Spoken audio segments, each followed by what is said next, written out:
ఈ present episode Mona Lisa mystery part 2 లో ఆమె చిరునవ్వు ఎందుకు మనం చూసే యాంగిల్ ని బట్టి మారుతుంది. అసలు ఆ పెయింటింగ్ లో దాగి ఉన్న కోడెడ్ మెసేజ్ ఏంటి? 500 సంవత్సరాలుగా ఆ పెయింటింగ్ లో దాగి ఉన్న ఒక పెద్ద ఏలియన్ బొమ్మని ఎందుకని ఎవరు గమనించలేదు అనే మిస్టరీని బ్రేక్ చేయబోతున్నాను. మోనాలిసా మిస్టరీలో మన నెక్స్ట్ క్వశ్చన్, మోనాలిసా స్మైల్ మారడం వెనక డావిన్సీ యూజ్ చేసిన టెక్నిక్ ఏంటి? సుందర్లాండ్ యూనివర్సిటీలో ఉన్న సైంటిస్ట్స్ కొన్ని వందల మంది వాలంటీర్స్ తో ఒక సర్వే నిర్వహించారు. మోనాలిసా పెయింటింగ్ ని దూరం నుంచి చూస్తున్నప్పుడు తను హ్యాపీగా కనిపిస్తుందని అండ్ డైరెక్ట్ యాంగిల్ లో చూస్తున్నప్పుడు తన మౌత్ కిందకు కొంచెం స్లాంట్ గా ఉంటుందని తెలుస్తుంది. డావిన్సీ స్ఫుమాటో అనే టెక్నిక్ ని యూజ్ చేశాడని, ఈ టెక్నిక్ లో పెయింటింగ్స్ కి డెఫినెట్ అవుట్లైన్స్ ఉండవని, డిఫరెంట్ కలర్స్ ని బ్లెండ్ చేసి అవుట్లైన్స్ గీస్తారని చెప్పారు. అయితే స్ఫుమాటో అనే టెక్నిక్ ని డావిన్సీ తప్ప వేరే ఏ ఒక్కరు కూడా డావిన్సీ అంత పెర్ఫెక్ట్ గా ఏ పెయింటింగ్ లోనే యూజ్ చేయలేకపోయారు. మోనాలిసా స్మైల్ యూనిక్ ఏమీ కాదు. మోనాలిసాకి కొన్ని సంవత్సరాల ముందు గీసిన లాబిల్లా ప్రిన్సిపెసా అనే ఒక పెయింటింగ్ లో కూడా డావిన్సీ ఇదే మెథడ్ ని యూజ్ చేశాడు. ఈ రెండు స్మైల్స్ ని కంపేర్ చేసి చూడగా ఏమని అర్థమైందంటే ఈ స్మైల్ ఒక విజువల్ ఇల్యూజన్ అని. మోనాలిసా స్మైల్ మనం చూసే వ్యూ పాయింట్ బట్టి మారిపోతుంది. మనం ఒకవేళ మోనాలిసా యొక్క కళ్ళను ఫోకస్ చేస్తే తను నవ్వుతూ కనిపిస్తుంది. వెంటనే తన పెదవులు చూస్తే ఆ నవ్వు మాయమైపోతుంది.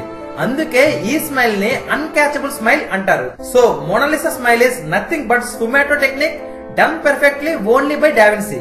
మోనాలిసా మిస్టరీలో మన నెక్స్ట్ క్వశ్చన్, కోడెడ్ మెసేజ్. తన పెయింటింగ్స్ లో కోడ్స్ ని మెసేజెస్ ని దాయడంలో డావిన్సీ ప్రొఫెషనల్. డావిన్సీ యొక్క ద లాస్ట్ సప్పర్ అనే పెయింటింగ్ లో జీసస్ కి సంబంధించిన బ్లడ్ లైన్ యొక్క ఇన్ఫర్మేషన్ దాగి ఉండొచ్చని ఎంతో మంది చరిత్రకారులు చెప్పుకొచ్చారు. మరి మన మోనాలిసా పెయింటింగ్ యొక్క విషయానికి వస్తే మోనాలిసా యొక్క left side is the most interesting part. Friends, ఒక మోస్ట్ ఇంట్రెస్టింగ్ కథ చదివితే చాలు అది ఒక మనిషి జీవితాన్నే మార్చేస్తుందంటే మీరు నమ్ముతారా? కేవలం ఆ కథ మీ పిల్లలకి చదివి వినిపిస్తే చాలు వాళ్ళ జీవితానికి కావాల్సిన విలువలు నేర్చుకుంటారు అంటే మీరు నమ్ముతారా? మీరు జీవితంలో అనుభవిస్తున్నా లేక రాబోతున్నా ఎలాంటి సమస్యకైనా పరిష్కారం ఒక కథ చదివితే చాలు మీకు దొరుకుతుంది అంటే మీరు నమ్ముతారా? Yes, it's possible only with the greatest epic ever told in the history of mankind. It's the Mahabharata. ఈ కథ ఒక సూపర్ హిట్ మూవీ కన్నా 100 రెట్లు గొప్పగా ఉంటుంది. It's a challenge. విక్రమాదిత్య మాటలో రాసిన మహాభారతం పూర్తి కథ 2 భాగాలలో పుస్తకం ఇంకా ఈబుక్ రూపంలో అమెజాన్ ఇంకా 43 ఆన్లైన్ స్టోర్స్ లో దొరుకుతుంది. ఈ పుస్తకం ప్రపంచవ్యాప్తంగా 54 భాషల్లో దొరుకుతుంది. లింక్స్ ఈ వీడియో కింద డిస్క్రిప్షన్ లో ఇచ్చాను, వెంటనే ఆర్డర్ చేయండి. ఎందుకంటే ఇది కేవలం ఒక పుస్తకం మాత్రమే కాదు, ఇది నీ జీవితానికి కావాల్సిన గ్రంథాలయం. ఎందుకంటే అల్ట్రా హై అండ్ మైక్రోస్కోప్స్ ని యూజ్ చేసి పైన డిఫరెంట్ కలర్ షేడ్స్ ని ఫోకస్ చేస్తే కొన్ని అక్షరాలు కనిపించాయి. ఆ అక్షరాలన్నీ కూడా వరుస క్రమంలో పేరిస్తే లా రిస్పోస్టా సిట్రోవాక్ వి అని వచ్చింది. అంటే ఇటలీలో ద ఆన్సర్ లైస్ హియర్, సమాధానం ఇక్కడే ఉంది అని అర్థం. అదేంటో డీకోడ్ చేయడానికి చాలా మంది ట్రై చేశారు, కానీ ఆన్సర్ ఎవరికి దొరకలేదు. రీసెంట్ గా పారానార్మల్ క్రూసిబుల్ అనే ఒక పాపులర్ వెబ్సైట్ వాళ్ళు ఈ పెయింటింగ్ యొక్క లెఫ్ట్ సైడ్ పార్ట్ ని సిమెట్రికల్లీ ఆపోజిట్ గా కంప్యూటర్ లో అటాచ్ చేసి అల్ట్రా డీటెయిల్డ్ డిజిటల్ స్కాన్స్ చేయగా ప్రపంచం మొత్తం ఆశ్చర్యపోయే విషయం ఒకటి బయటపడింది. అదేంటంటే అది ఒక పెద్ద గ్రహాంతరవాసి బొమ్మ. చూస్తున్నారుగా, ఇదే డావిన్సీ సమాధానం ఇక్కడే ఉంది అని రాయడం, అదే పార్ట్ లో ఒక ఏలియన్ బొమ్మ కనిపించడం, ఇదంతా కోయిన్సిడెన్సో లేకపోతే నిజంగానే ఏలియన్స్ కి సంబంధించిన మెసేజ్ ఇందులో డావిన్సీ పొందుపరిచాడో కాలమే కన్ఫర్మ్ చేయాలి. 2010 లో మోనాలిసా యొక్క లెఫ్ట్ ఐ లో సిఈ అనే అక్షరాలను, రైట్ ఐ లో ఎల్వి అనే అక్షరాలని కనుగొన్నారు. అయితే ఆ అక్షరాలకు అర్థం ఎవరు ఎక్స్ప్లెయిన్ చేయలేకపోయారు. ఇవే కాకుండా మోనాలిసా పెయింటింగ్ పైన ఎన్నో క్వశ్చన్స్ ఉన్నాయి.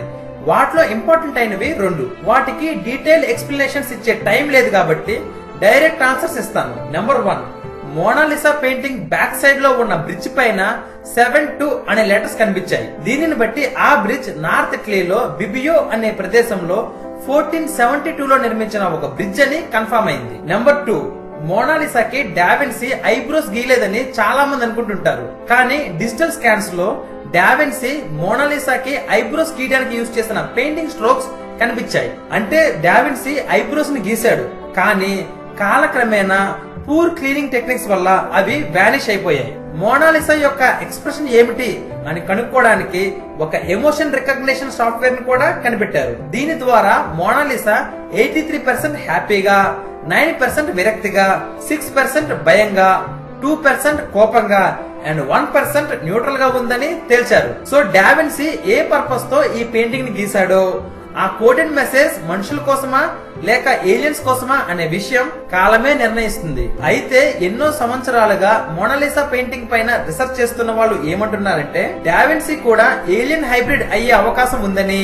ఎందుకంటే అంతటి హైలీ ఇంటెలిజెంట్ పర్సన్ చరిత్ర మొత్తంలోనే ఎవడు లేడు. అయితే ఈ పెయింటింగ్ ద్వారా డావిన్సీ మనుషులకు కాకుండా ఏలియన్స్ కి మాత్రమే అర్థమయ్యే విధంగా ఆయన మెసేజ్ రాసుంటాడని, మన రిలీజియన్ అండ్ కల్చర్ కి సంబంధించిన విషయాలు ఏలియన్స్ అర్థం చేసుకోవడానికి ఆయన ఈ పెయింటింగ్ గీసుంటాడని కొంతమంది చెప్తున్నారు. లేకపోతే నిజంగానే ఏలియన్స్ కి సంబంధించిన మెసేజ్ ఇందులో డావిన్సీ పొందుపరిచాడో కాలమే కన్ఫర్మ్ చేయాలి. ఫ్రెండ్స్, నెక్స్ట్ ఎపిసోడ్ లో కంటెంట్ వేరే లెవెల్లో ఉంటుంది. Don't miss it. నేను రాసిన మహాభారత పుస్తకాన్ని ఇప్పుడే ఆర్డర్ చేయండి. లింక్స్ ఈ వీడియో కింద ఉన్న డిస్క్రిప్షన్లో ఇచ్చాను. అలాగే ఇప్పటి వరకు నా ఛానల్ని మీరు సబ్స్క్రైబ్ చేసుకుని ఉండకపోతే వెంటనే సబ్స్క్రైబ్ చేసుకోండి. Till then take care. Bye.